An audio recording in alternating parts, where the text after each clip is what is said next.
Kamusta? Masarap? Yes. Sarap? Masarap ba yung ginawa kong Oo. banana split? With nata di coco. Hello guys! Welcome to my YouTube channel.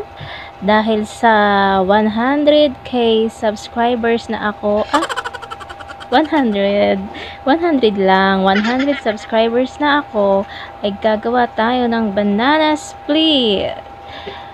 Masaya lang ako kasi after 3 years na pag-post ko ng video dito sa YouTube channel, tumigil ako, tapos ngayon ulit ako nag-upload 2024.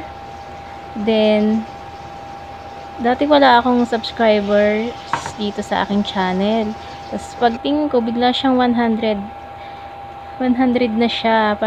Kaya masaya ako dahil hindi ko pinilit ang mga subscribers na meron ako. Kaya dahil sa pagpapasalamat ko, gagawa ako ngayon ng banana split. Dahil sa mainit na mainit ang panahon ngayon. Una sa lahat, ang aking binablog ay about sa pananahi.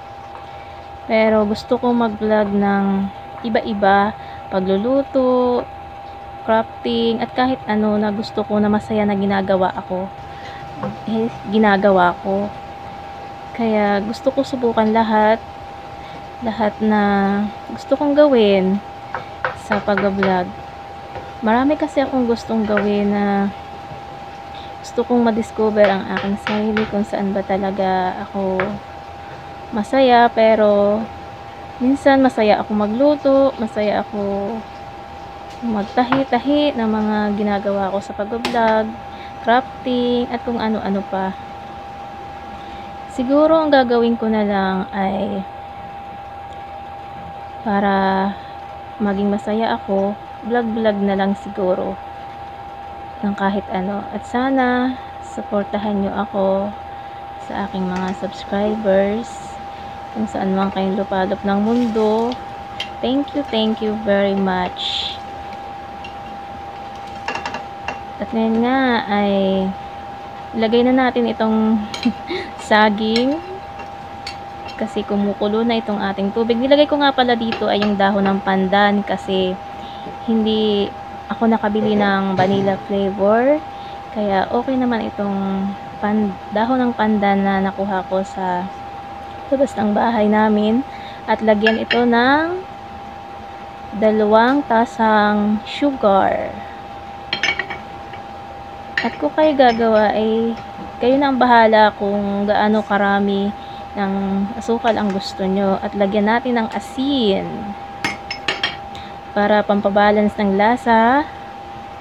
Then lagyan na rin natin ng paminta. Ay, joke lang po. Hindi ko lalagyan ng paminta yan. Hindi po yan gulay. Okay, haluin natin po ito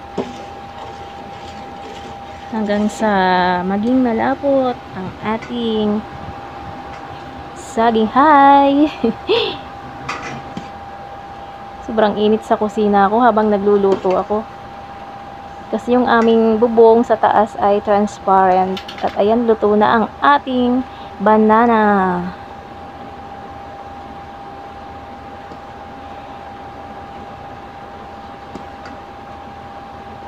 At kung hindi pa pala kayo nakasubscribe sa channel ko, please subscribe and like. At ito naman po yung yelong ginawa ko. Yung ginawang yellow ko sa isang Tupperware. Wow! Gandang-ganda ako sa yellow na to kasi ang cute niya. Din ang crystal niya. Natutuwa ako kasi sobrang tigas nung yellow na nagawa ko. At sobrang satisfying yan tingnan. Ito nga pala ay nabili ko sa online shop. At napakaganda niya. Ito yung mano-mano na ice crusher. Tama ba? Ice crusher. Tama. Naalala ko lang kasi noong dalaga pa ako, kapag merong piyesta sa amin, nagtitinda kami ng kapatid ko sa mga piyestahan ng halo-halo. Tapos marami ng customer noon. Tapos, Yes. sobrang hirap magkaskas. Kaya yung kapatid ko ang nagkakaskas kasi nahihirapan ako. Smooth. At ang ganda ng kanyang, smooth. Huwag kayo mag-alala, naghinaw naman ako ng kamay. At ito na nga, ating simulan na. Dito ang ating exciting part. Natapon pa.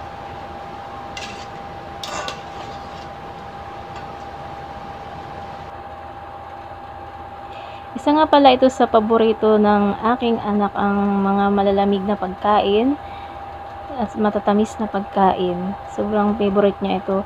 Halo-halo sana ang gagawin ko kaso wala pa akong budget para sa halo-halo. Kaya sabi ko, ito na lang munang banana split ang gagawin ko kasi doon lang kasya ang pera na meron ako. Yun nga palang green na natadiko ko na nilagay ko. Yan yung ayuda pa sa amin no December nung Pasko ay hindi ko siya nagamit. So, kaya ngayon magagamit ko na siya. Isa kasi sa favorite ko ang nata de coco. Madaling matunaw pala yung yelo kasi sobrang liliit niya ng pagkakano. Sa susunod na paggawa ko, i-adjust ko yung aking ice crusher. Ang maganda sa kanya, hindi na gagamit ng kuryente at mano-mano lang.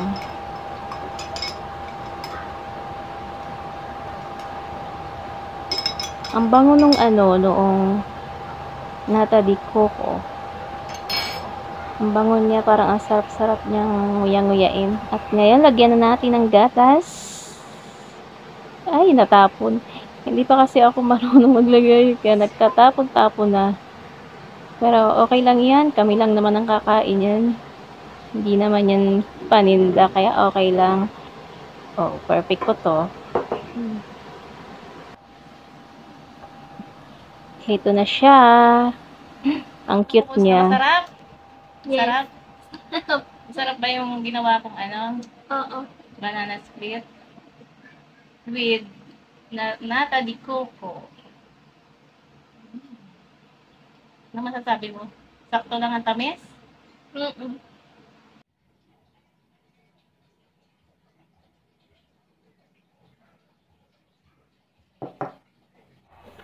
Tikman na natin.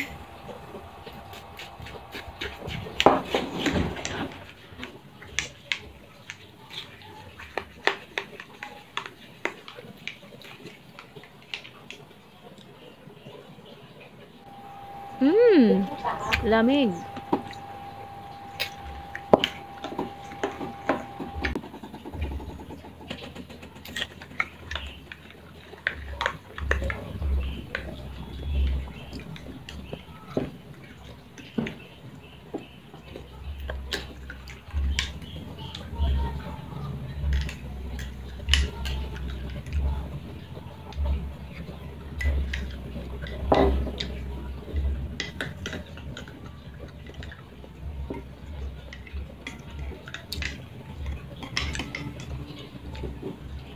Okay guys, hanggang dito na lamang ang aking video.